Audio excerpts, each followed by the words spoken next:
of the pendulum, a journey to go, guiding souls to realms where dreams. Hello there, it's Kelly here from Divine Alchemy Healing, and today I'm absolutely delighted to introduce you all to a dear friend of mine who's called Sal. Now, Sal has been a massive part of my life for many years.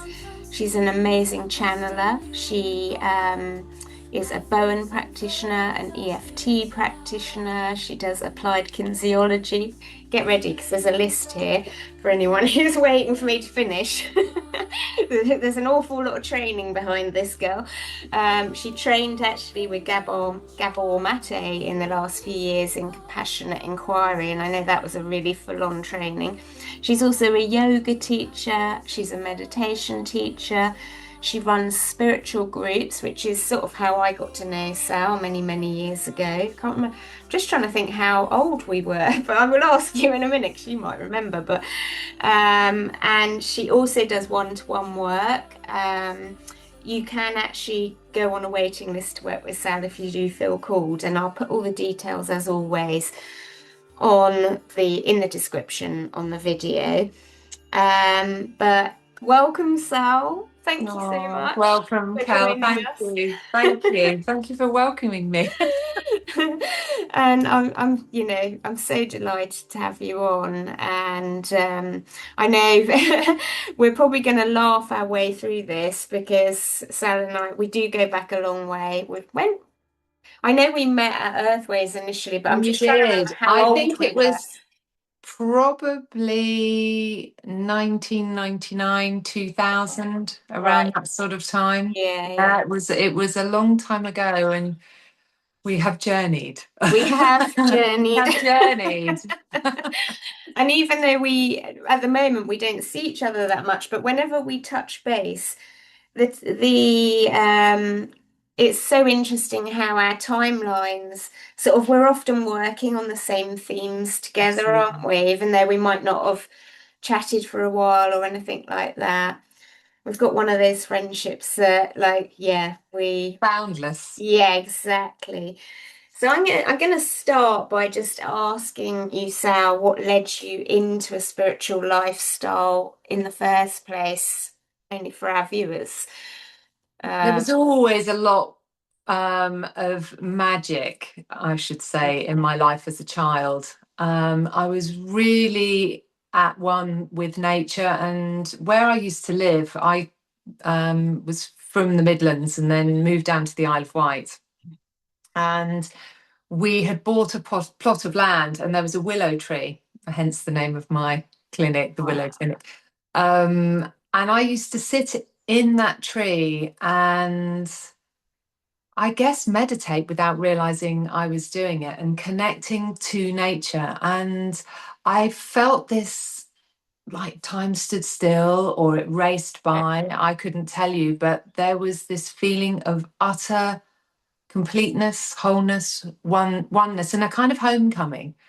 Yeah. And that's where I look back, and I guess it really started, but obviously I was too young to realize. And then when I was about 18, I was dragged along by some friends to a psychic fair, I guess, and there was a medium, and they said, "You need to be up here doing this." And my response was, "Well, I don't believe in that." Hugely defensive from the get-go. Yeah. But I had many experiences and I think that person reawakened my heart. And I started meditating quite quickly, just randomly fell into meeting as you do when your dharma is calling.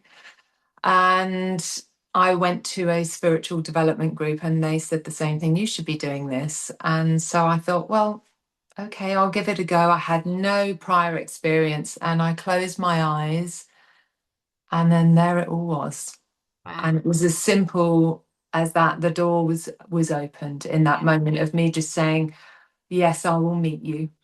And my word back then when I sat down to meditate was, "Okay, let's go." Right. There was no lead in. it was just like, I'm ready, and I meet you here in this place of nature, I guess. That's And so here we are. beautiful. Yeah. And it is the opening of the door, isn't it? By saying, okay, let's go. If there was a door that was closed, that's opening it for Very you. wide, yes. Yeah, yeah. Giving permission.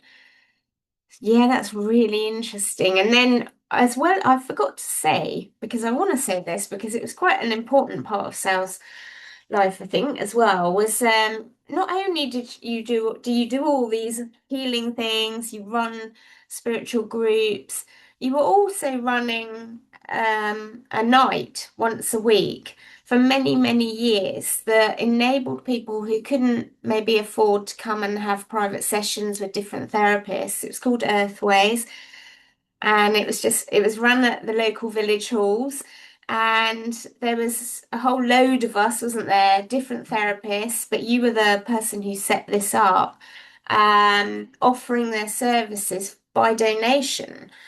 And I mean, that went on for how many years?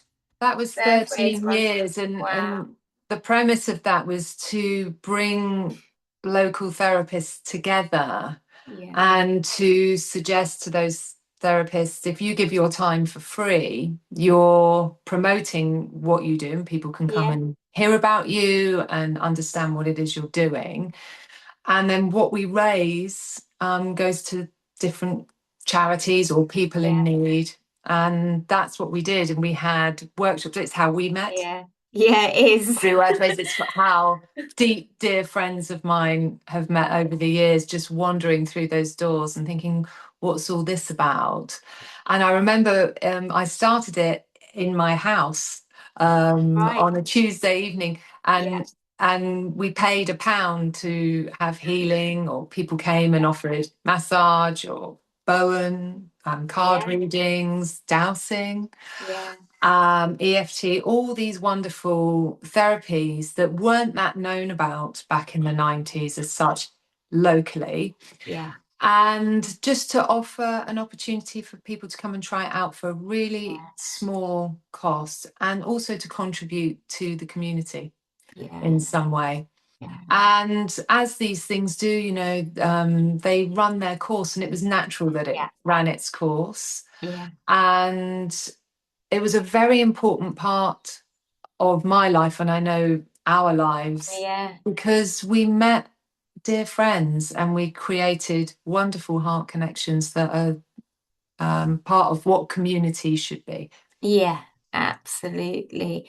Absolutely. And I'll never forget the day I met Sal. I'm going to share with you because it's still a magical moment in my life because I had been told about Sal. I went to Earthways, and I think I was waiting for a Reiki healing, and I couldn't actually see very well at the time. I was in that period of my life where my eyesight was, being reconstructed essentially. Yeah. And I was one of the last people to go in. But when you came up to me, Sal, you just gave me the most amazing hug for starters. And then the next thing you said is, I think we share a guide, Oh. which was our beloved Ashtar.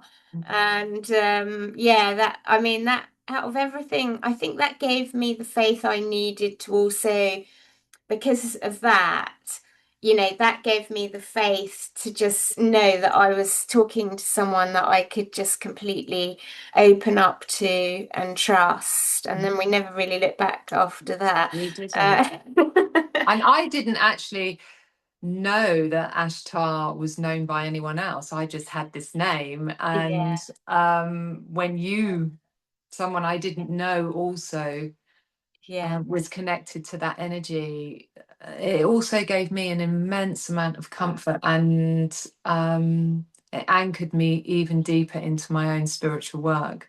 yeah, it's amazing, isn't it? And it's again, I feel like there's a soul contract that happened, us two meeting, and I've always thought, yeah, you are the person helping me, but it's so lovely to hear that that was somehow mirrored back for you as well, because Absolutely. And I have something here that's very yeah, precious to me. My Lemurian. Lemurian. Hang Lemurian. on, look at this. There's another one. The originals. Twin Lemurians. The originals.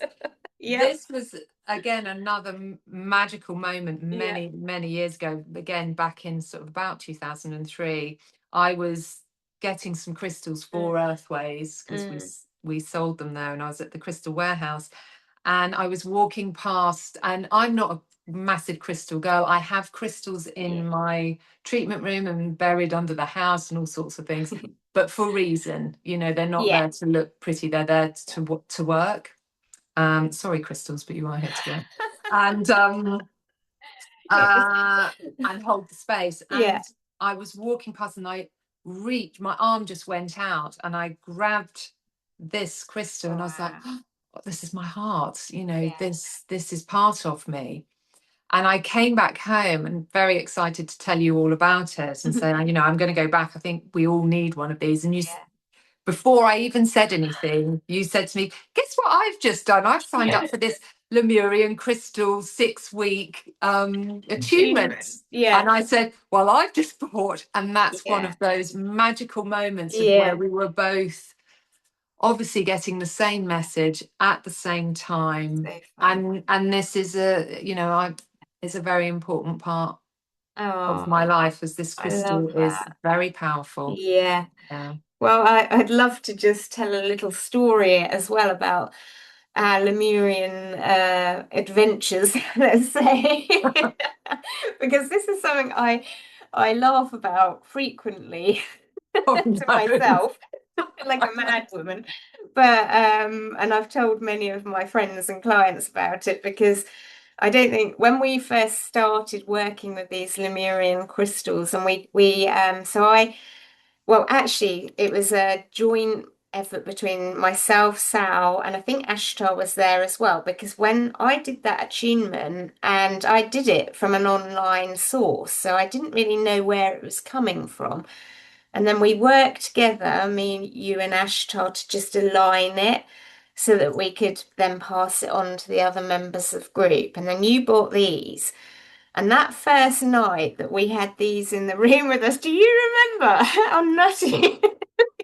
In fact, I feel like I should put this down right now. None of us, the energy was so high frequency that we couldn't hold it. And we were laughing, we kept losing it. Sal would start taking us into a meditation, and someone would laugh, and then that would set us all off. And I think you ended up making us go out the room about 3 times to just reground.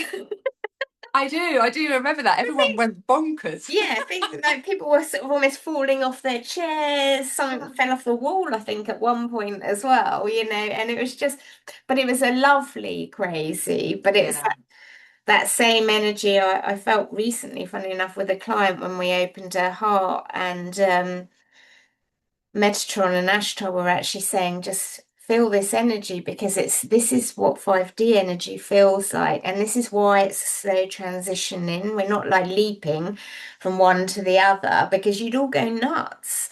And it was that same sort of feeling of being slightly high and out of control, and sort of like, oh, this is lovely, but I don't know how to function, you know. And that remembering that in group just always makes I've forgotten about that. I had forgotten about that, but it still kind of happens today. They still do have that effect when they all get together. And hugely powerful. I was in India doing Hatharaj training, which is Brahmari Pranayam, honeybee breath, with different asanas, different poses. And there was a pink full moon, and it was very powerful. I can't remember what it was linked to now, but it was a long time ago. And I had my Lemurian with me, and I was sat in Rishikesh on top of a ashram, and I had, for some reason, felt the pull to contact everybody in the meditation groups and say, put your crystals outside. I'm going to download this pink moon energy. And we were sat there for quite a while, and just being, and I was just really feeling almost like on top of the world, a real sense of being universal and that wholeness and completeness. And I was sending that to everybody in group.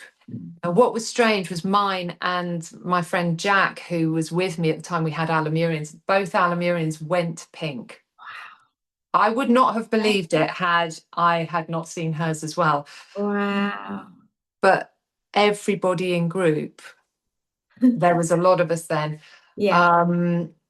Their Lemurians went pink for some a matter of days, some just for a short amount of time, and some still have that pink tinge today. So there was something that was being spirited to us, a message of compassion and connection and love on that very auspicious moon. It's very powerful. It's just amazing. I mean, there's been so many synchronicities over the years and magical happenings through group and through working with Sal personally. For myself, I can definitely, I can vouch that Sal was such an accurate channel. She actually managed to accurately predict when I was about to have my first transplant, which will never leave me because it was actually very practical to know a transplant's coming up when you don't really know because the person you're having your organs from is a cadaver. That sounds horrible the way I just said that. I meant, they will be a person who's died and then the organs are taken rather than a live donor, which is what my last one was.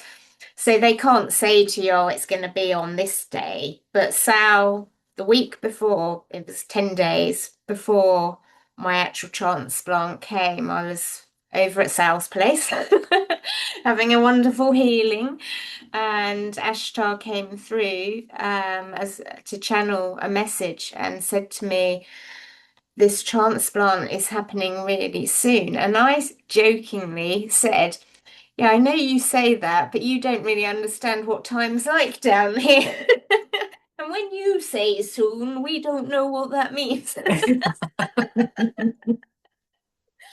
And little did I know, it was literally going to be 10 days later. But it was a great, because I did take it on and I thought, when I get home, I'm going to check that, because they make you have a bag packed ready for hospital.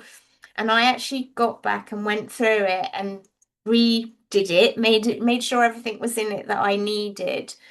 Because the day I did get the call, I was actually already at the horses, feeding them and thinking I was going to move that day into a new house. And so I had that little forewarning, which is another wonderful, thing to me that just I know a lot of people sometimes they don't believe in spirit or they don't believe in magic or whatever, there's limits. I understand, for some people it's very hard to believe in unicorns or dragons, but wherever your mind is open to is, where you can go with it, really, isn't it? But for And me, what is any of that anyway? It's yeah, energy, just that's it. representing itself Yeah, to your reality. yeah, And yeah.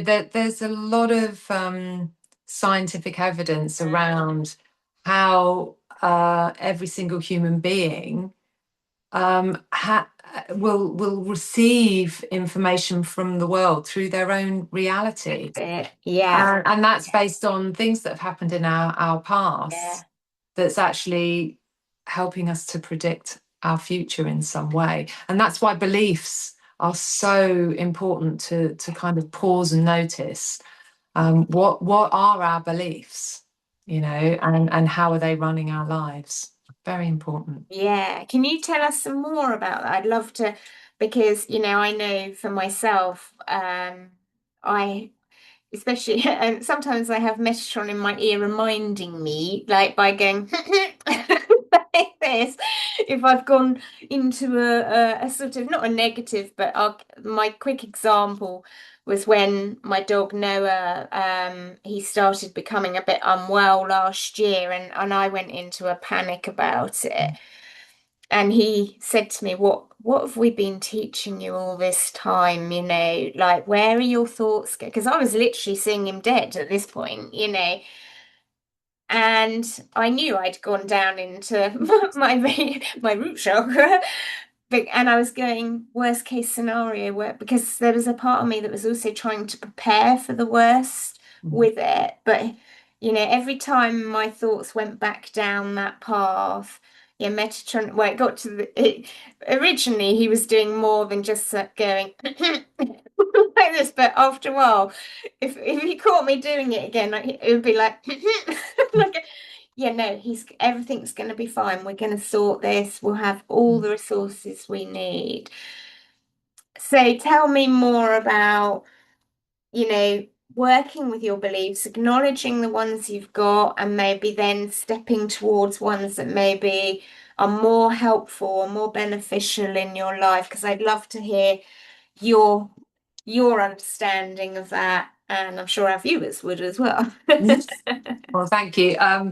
There's a lot in what you've said, and after this, I will talk to you about that, because that's personal to you, and I can completely understand what beliefs are there about loss and safety would immediately trigger that sense of fear, because underneath our beliefs is something that we really care about, something that matters.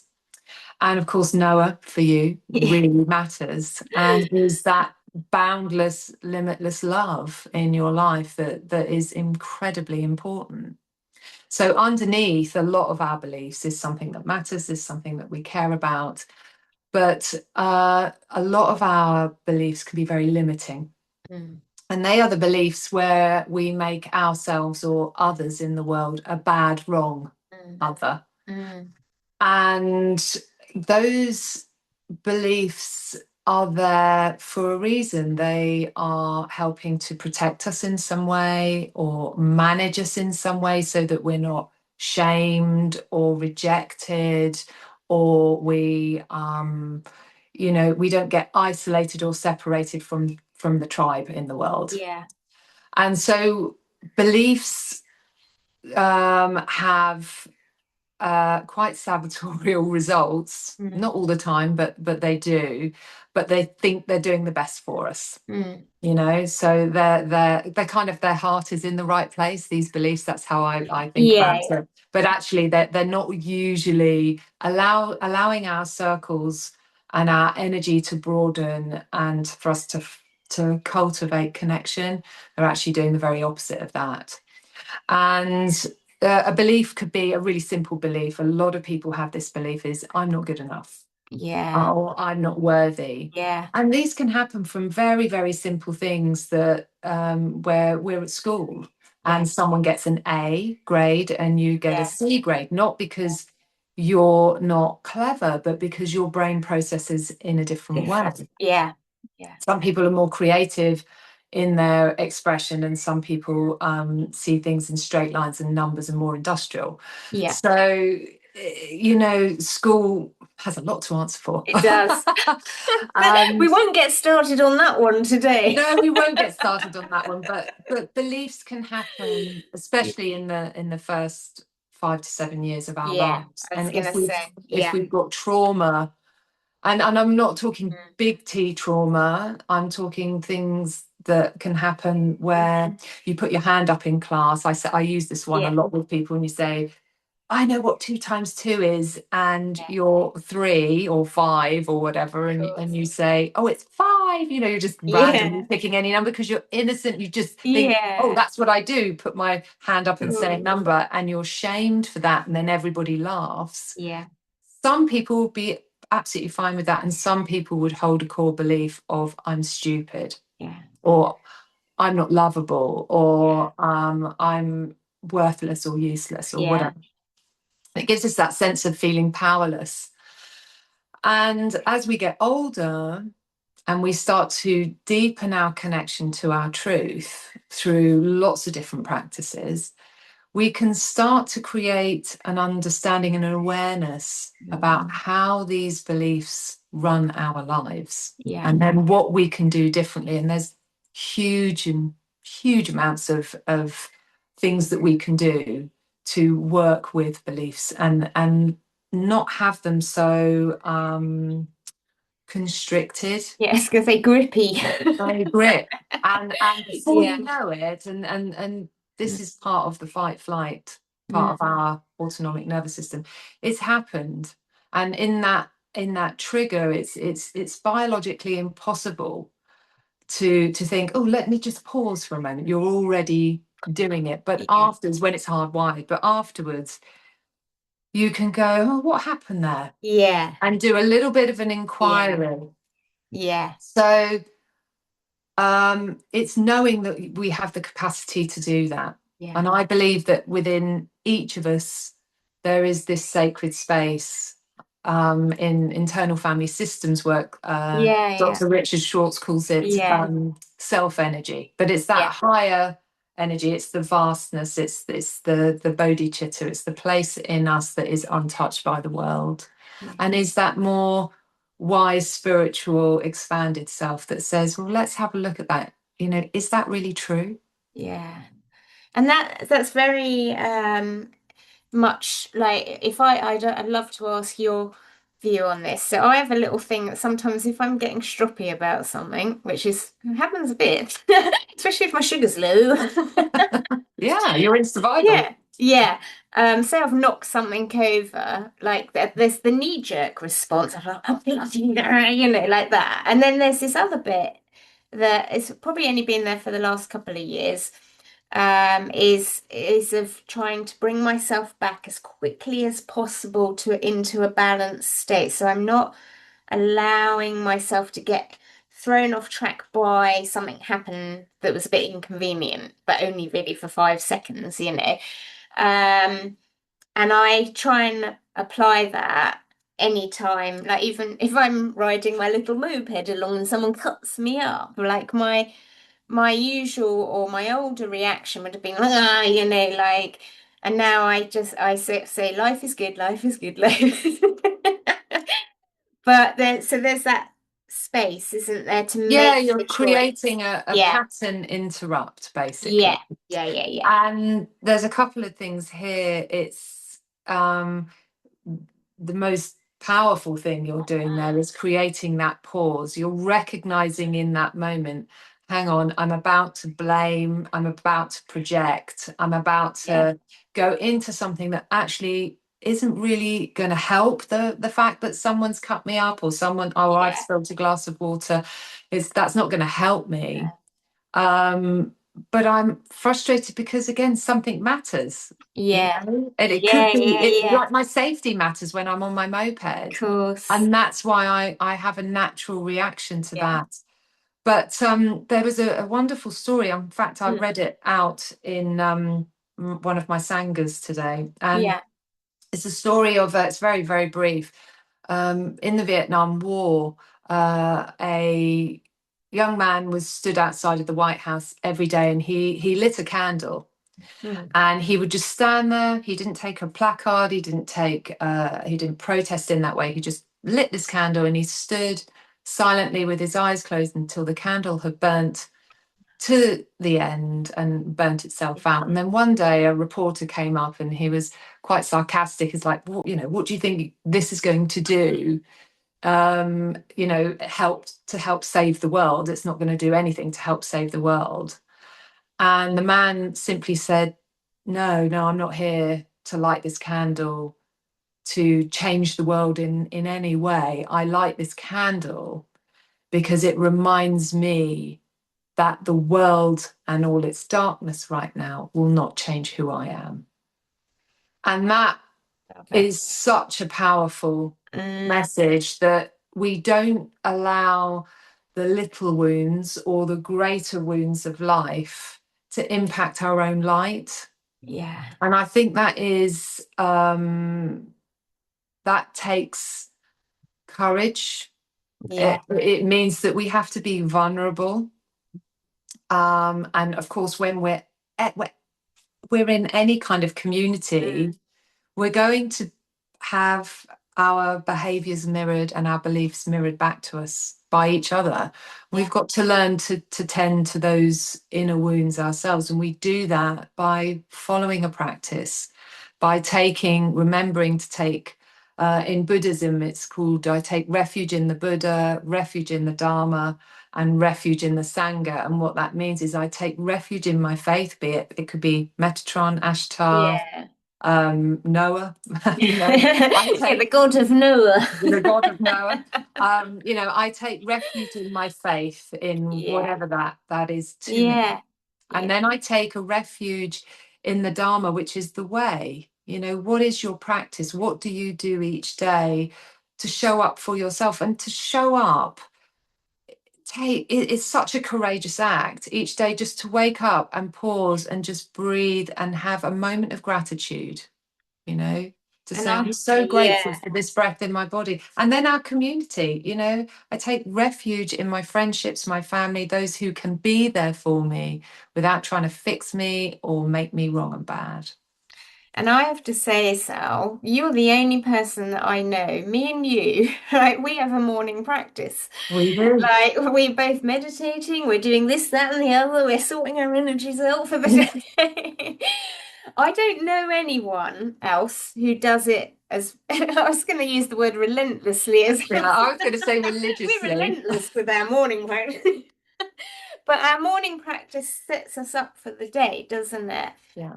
And I know, like I do Donna Eden's energy routine when I'm in the shower and some lymphatic drainage and I'm doing some physical stuff. I know you're meditating. And I love the fact that I know out of all the people I know, me and Sarah, we're sort of on the same level in the mornings, and we can connect to each other and we know we're both going to be doing stuff to help ourselves, to help the world, because by helping ourselves and taking accountability for our own energies, we can then be there for others and also for the global collective, especially when it's going through dark periods, which it is currently, but only because the light's shining away. Look, shine that there. Big shadows.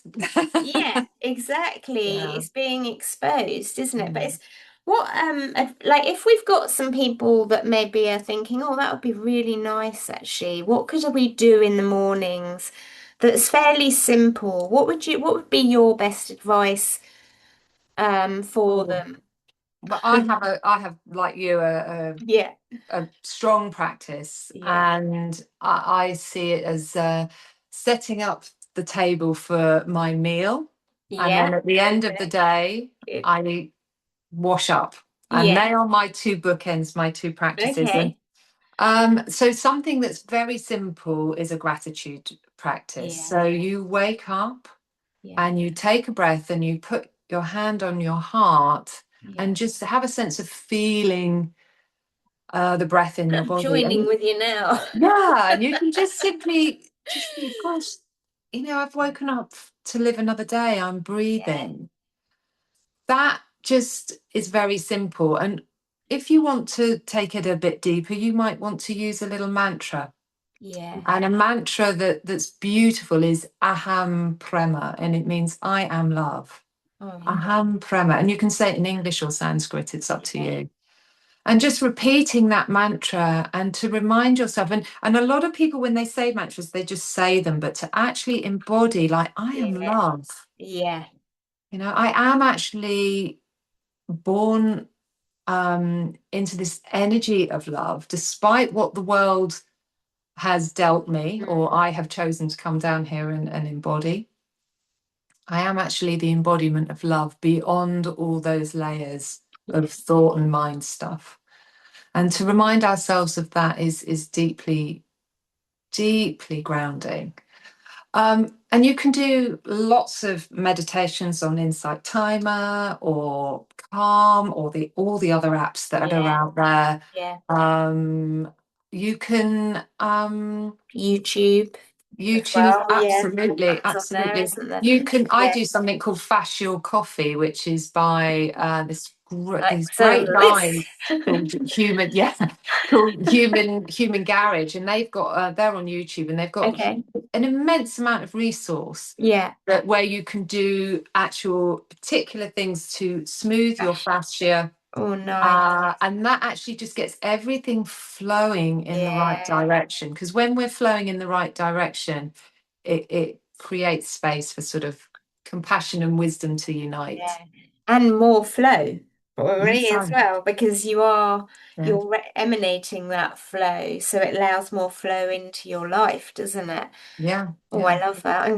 Can you just say the name of that YouTube again? So Yeah, sure. It's Human Garage. Human Garage, because I love, And it's all about the fascia, and yeah, it is fascinating, the fascia. So yeah, it's incredible. yeah, It's filled with nerve endings and yeah, water, and there's a whole lot of other things yeah, around that. Yeah. yeah. And I would add maybe another thing, quick thing you can do, just to add in feeling grateful about life. I know, some people don't feel like we do about life. Like, I mean, and to be honest, when I was much younger, I probably didn't feel that either. I was a bit ungrateful. And I was definitely, when I started having health problems, I was more on, well, good, I can just get to spirit quicker.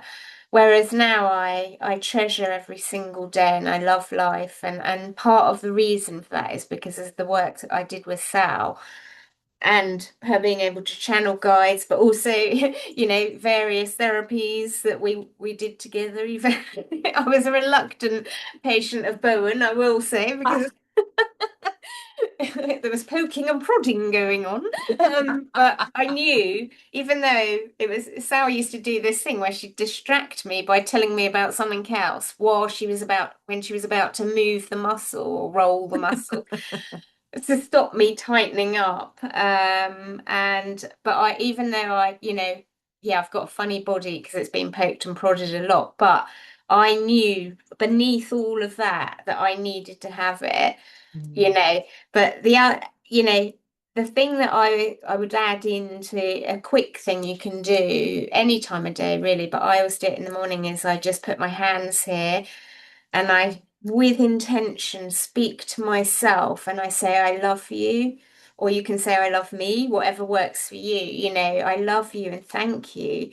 It's another gratitude, really, isn't it?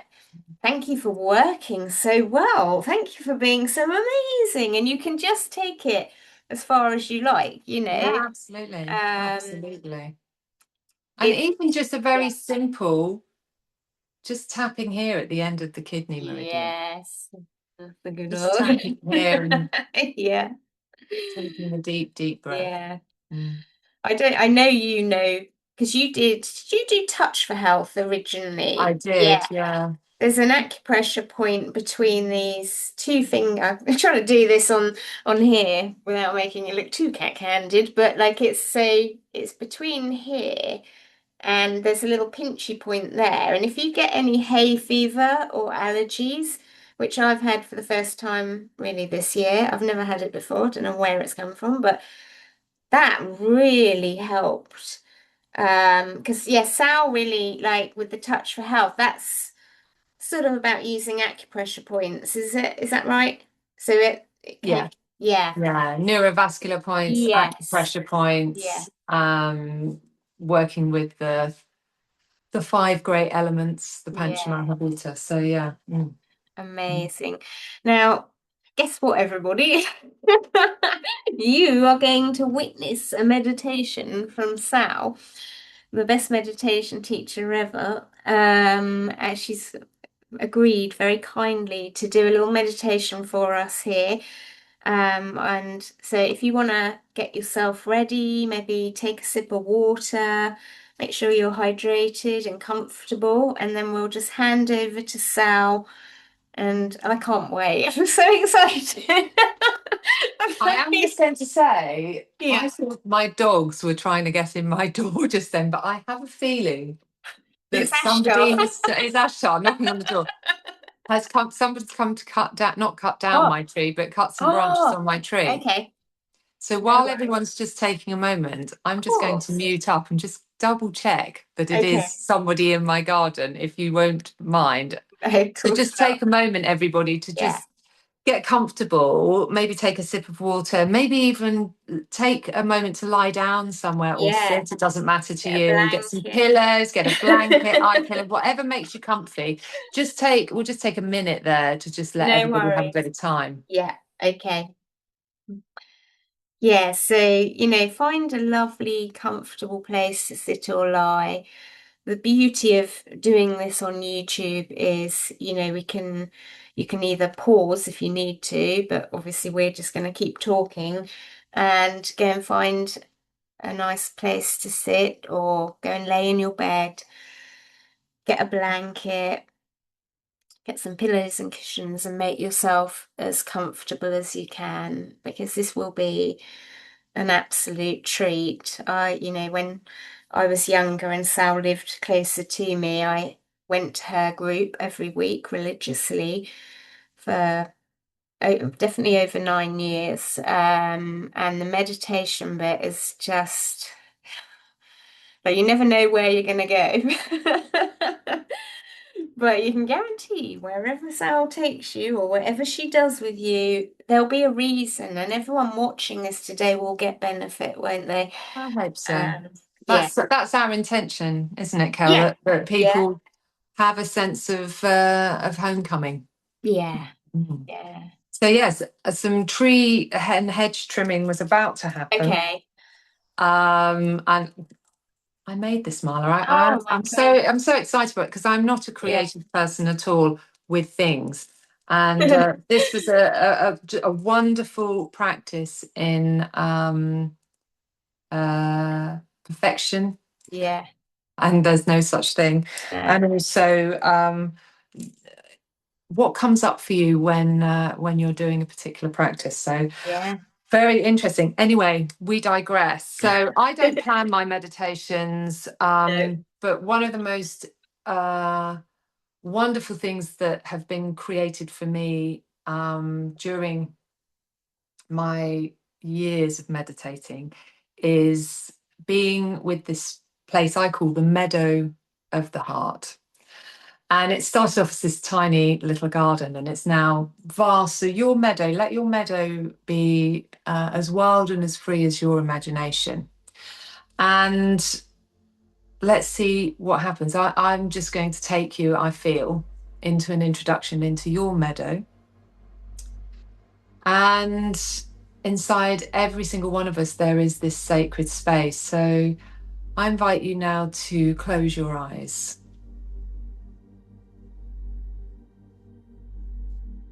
And if having eyes closed is uncomfortable for you, you can have a soft gaze. So there's no pressure.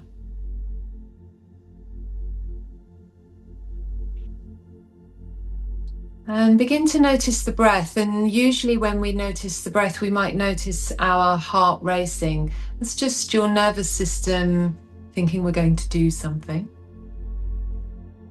So let's just use the breath to say the word, I'm right here. And right now I'm safe.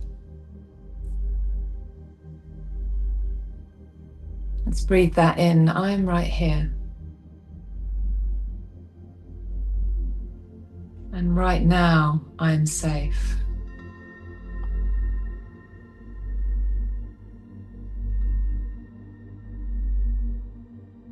Every inhalation, just notice the expansion of your chest and your ribs.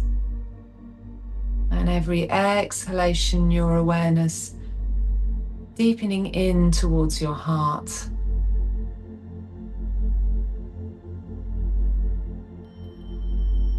And as you breathe, allow your imagination to become free.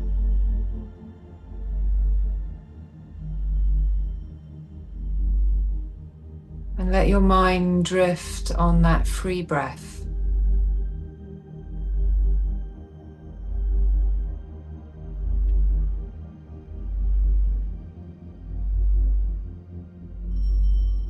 And gently, your imagination takes you into a meadow.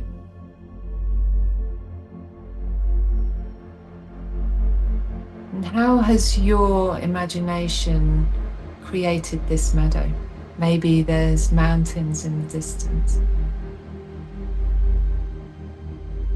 There's a woodland either to the left or the right of where you're standing, and you can watch how the sunlight dapples through the leaves.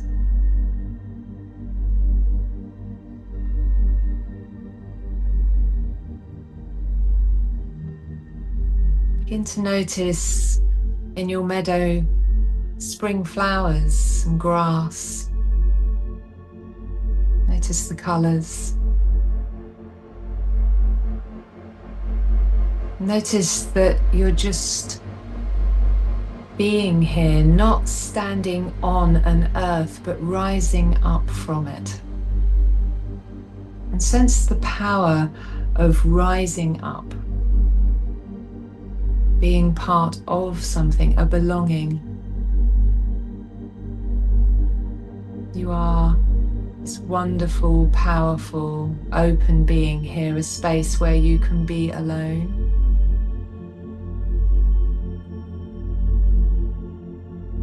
A space to put things down.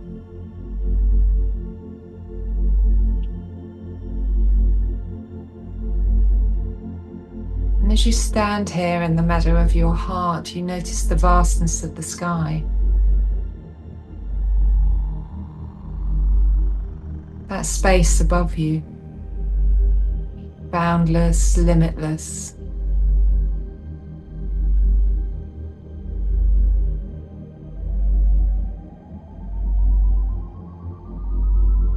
And you sit down in the meadow of your heart as you watch the sun setting over the horizon of your mind. And as it sinks over the horizon, you watch the sky become flame-filled with colour. Pinks and oranges, reds and purples.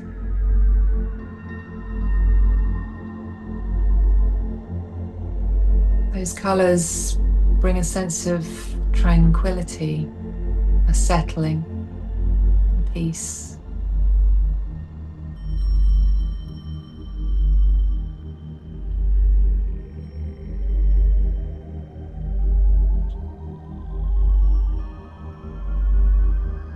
And you follow that wave of peace and tranquility and lay yourself down on that soft earth and begin to feel a tidal pulse.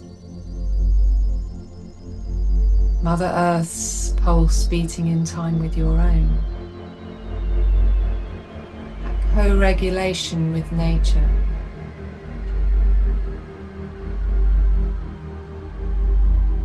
You feel that living creative power underneath you and within you.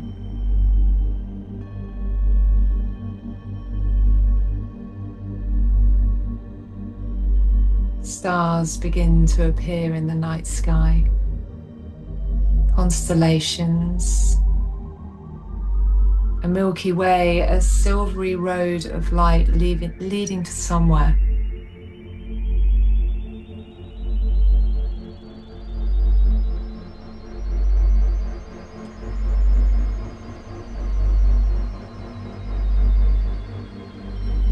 And there's a few stars.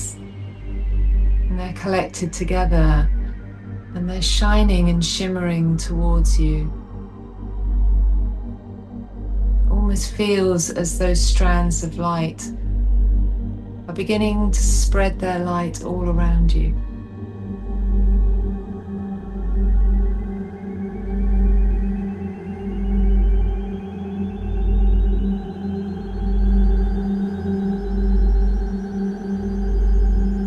Simply notice that within that light there is form, there is energy, there are beings,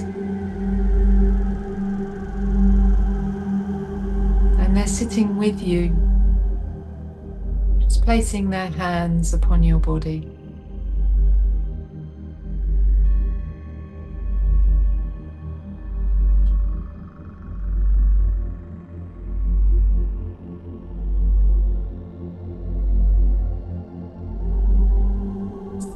your energy drinks in their light. It flows into the rivers of your body.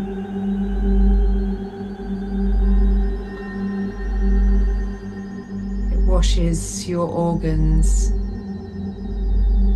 and strengthens your bones, brings flexibility to your muscles and fascia.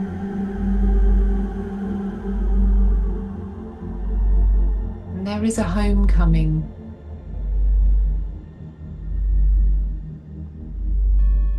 There's this remembrance that you are nature. You are light. And you are love.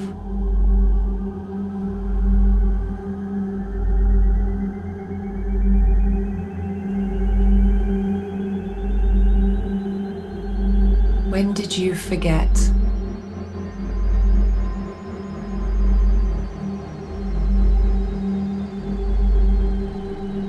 When did you forget what really mattered to you?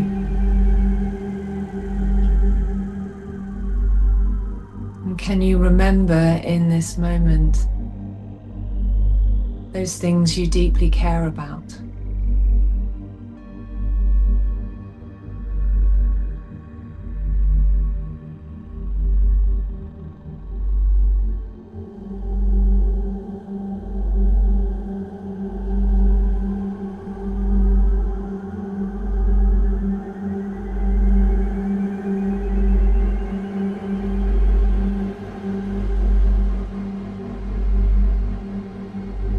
Light that is being infused in your body illuminates even the darkest spots. And underneath those darkest spots is something you care about. It might be that you care about your safety. You care about your friends. You care about love.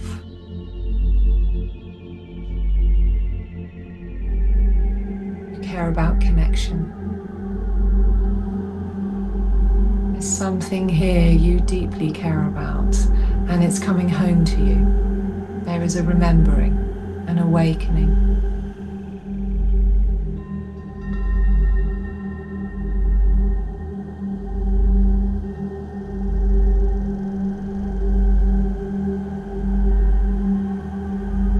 And as you remember to remember what truly matters to you.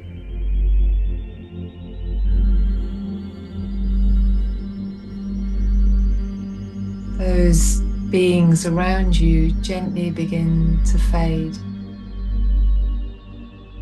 Yet that light remains very strong and bold inside every atom of your being, like a million shining suns.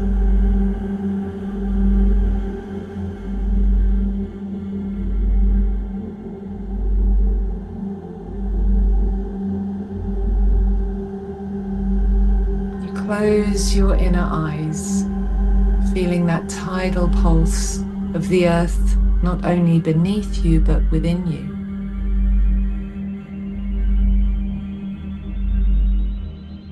And you remember what matters, and you remember what you care about.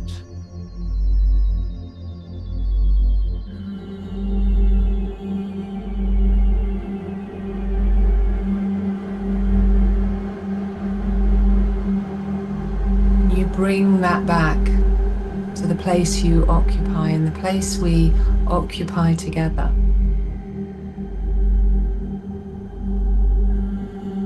Just take a moment to connect to your breath before you open your eyes. And as you open your eyes in a moment, bring to mind what you truly care about, what truly matters to you.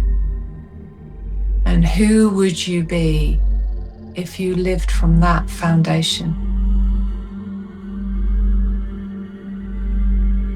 Would you have a greater capacity to hold space for love and connectivity in the face of adversity?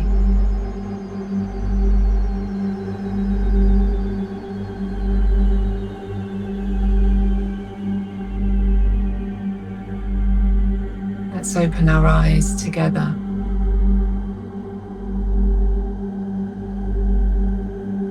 And just honour that simple place where we've been, in a remembering of what matters, what we care about, and just taking that pause to be able to see what that is for you. Namaste. Namaste. Thank you, Sal. That was exquisite. Just so beautiful. Thank you, thank you, thank you. I hope our viewers got as much benefit out of that as I do. I felt like I feel like I'm back in group. I'm about to tell you all about it. You're very welcome to. Well, I'll just say, just everything you said, every word you used was like a balm to the soul. Your ability to describe a visual that creates a feeling of deep peace, connection with the earth. The feeling, it took me back to, not all the time, but when I had horses, there was sometimes times where I just used to go and sit in the paddock and lay under the sun, or just, be. And I think that is something so profound that a lot of us, even when we're making time to meditate and we're doing this and we're doing that, actually the just being is the thing, isn't it? Yeah. After all of that.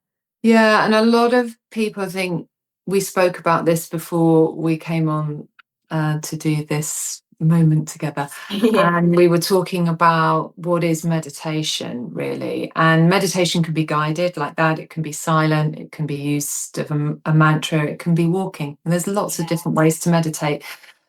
But I think many people use meditation to bypass feelings, and rather than to use it to deeply inquire into what might be getting in the way, or what have I forgotten. Yeah.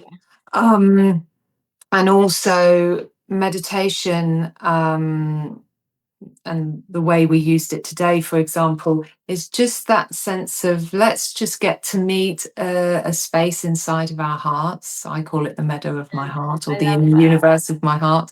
Yeah. And it's vast. I've got a woodland that I go off, and there's all sorts of temples and whatnot in there. I can go anywhere in there. It's as vast as my imagination will let me be.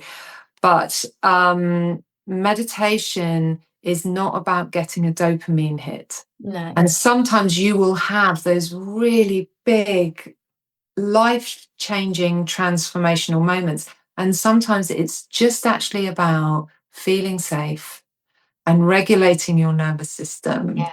And actually just putting the world down for a moment and coming into a place that's untouched by it. And just letting yourself have anything in there that you wish for, any mythical, magical thing, or something as simple as a blade of grass and the vastness of a sky. And just, I don't know what we're going to do. I'm very dyslexic. And so I truly believe that my guidance comes in and just takes over. And I might start by just saying to myself, really, let me just connect with my breath and notice the actual physical expansion and contraction of that breath. And then let it guide me into that sacred inner space inside of me, where I can connect to my guides, or just to a place of being. Yeah. And I can regulate my nervous system, and I can regulate it to the biorhythms of this wonderful planet that we're on, this nature that we're part of, this vastness, boundless, limitless love that's there. And remind myself that I am that. That is what I am. In truth, I'm not these thoughts.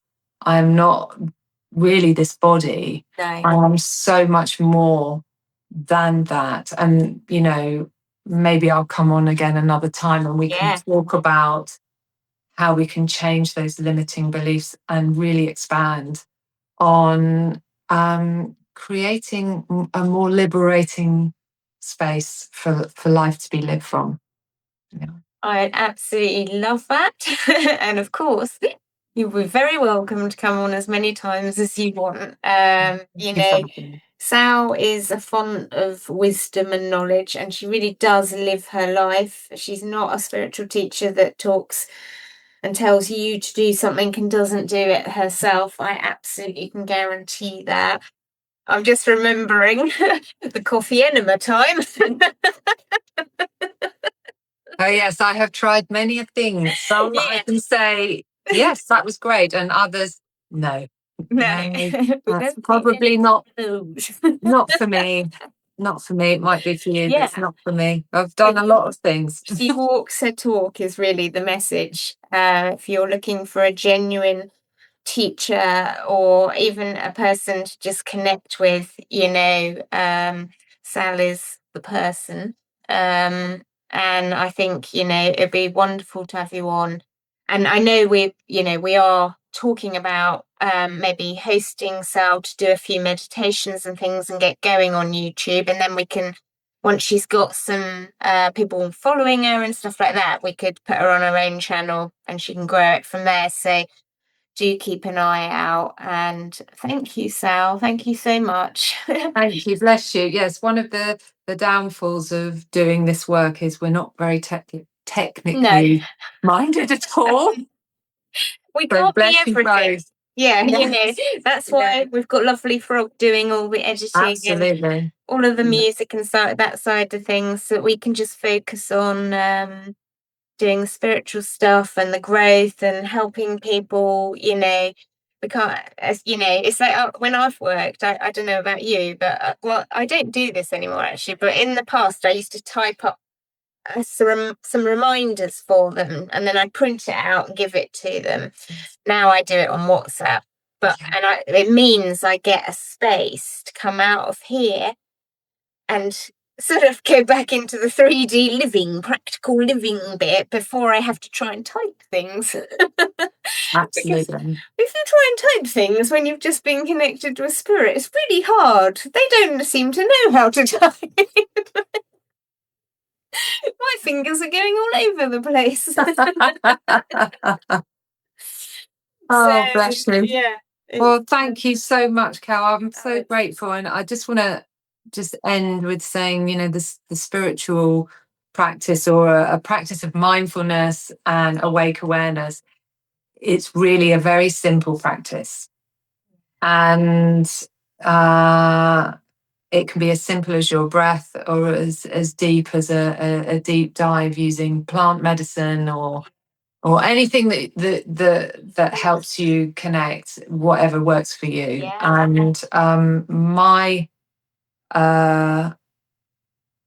my feeling is, from doing this for myself for 30 years, is simplicity works. Yeah. Simplicity works. Yeah.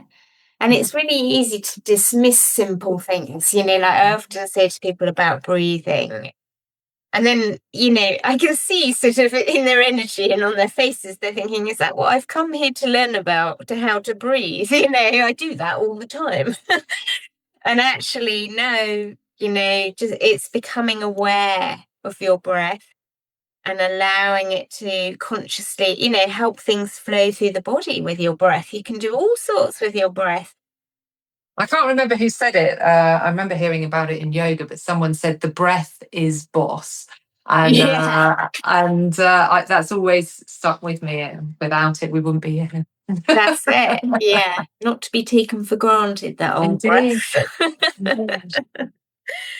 Well, listen, we will wrap up this wonderful video for today. Please, viewers, do give us a like. If you've got any questions for Sal, drop them in the comments. I'm sure, you know, you can keep an eye on the comments, can't you? And Sal will answer you. And yeah, let's have you back on very soon. But thank you for watching. If you haven't subscribed, do subscribe, because we're going to do loads more content like this.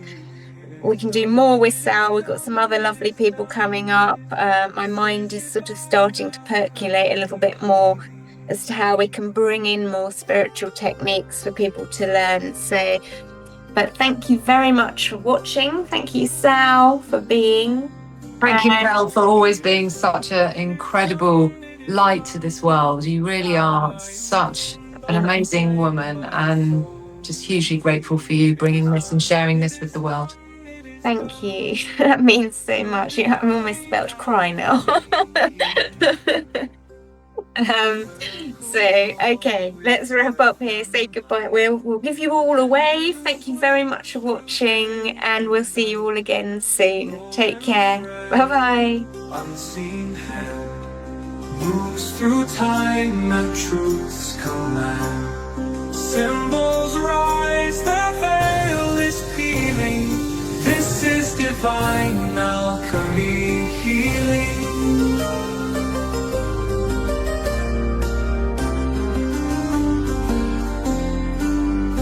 It is done, it is done, it is done. By moon, by flame, by soul revealing it. It is done, it is done, it is done.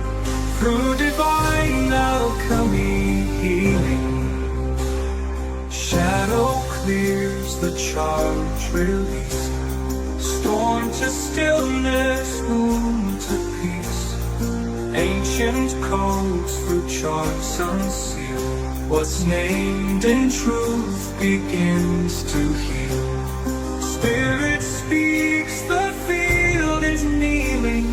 Touched by divine alchemy healing.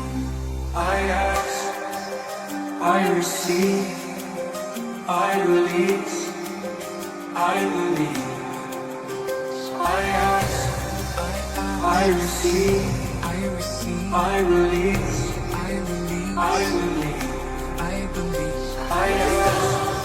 I receive, I release, I believe, I ask, I receive, I release, I believe.